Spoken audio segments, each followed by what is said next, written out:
13 more deaths to balance against the death of his beloved son. His speech is one he has given 3 times before, and will give again in 9 years if this cycle continues. Athens has sinned, and Athens must pay. The Minotaur hungers, and Athens must feed it. There is no mercy in his voice, no room for negotiation or plea. But then his eyes fall upon Theseus, and something shifts in his expression. The Prince of Athens stands differently from the others, not with the resignation of the condemned, but with the bearing of a warrior preparing for battle.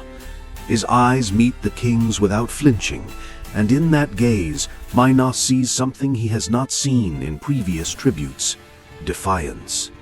The king asks who this young man is, and when Theseus identifies himself as the Prince of Athens, son of Aegeus, come voluntarily to face the Minotaur, a strange smile plays across Minos's weathered face. So Athens finally sends someone with courage rather than just victims to the slaughter. Good. The Minotaur has grown bored with prey that only runs and screams. A hero will make the hunt more interesting.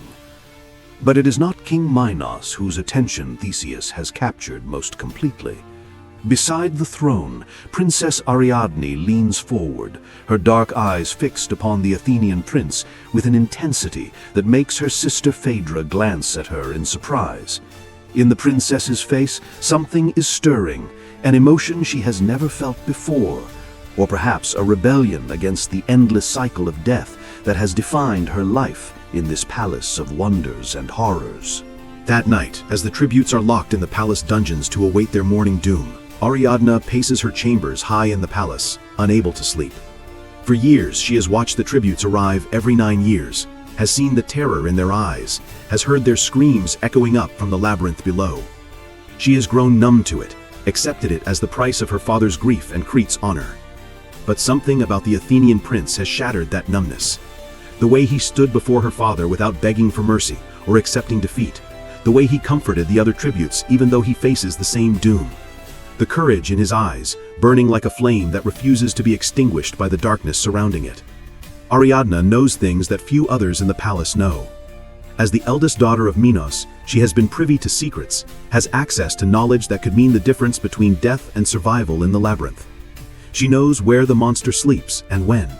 She knows that there is a pattern to the maze, a logic known only to its creator, the master craftsman Daedalus, who is now himself a prisoner in Crete. More importantly, she knows that Daedalus once told her something that could save a life.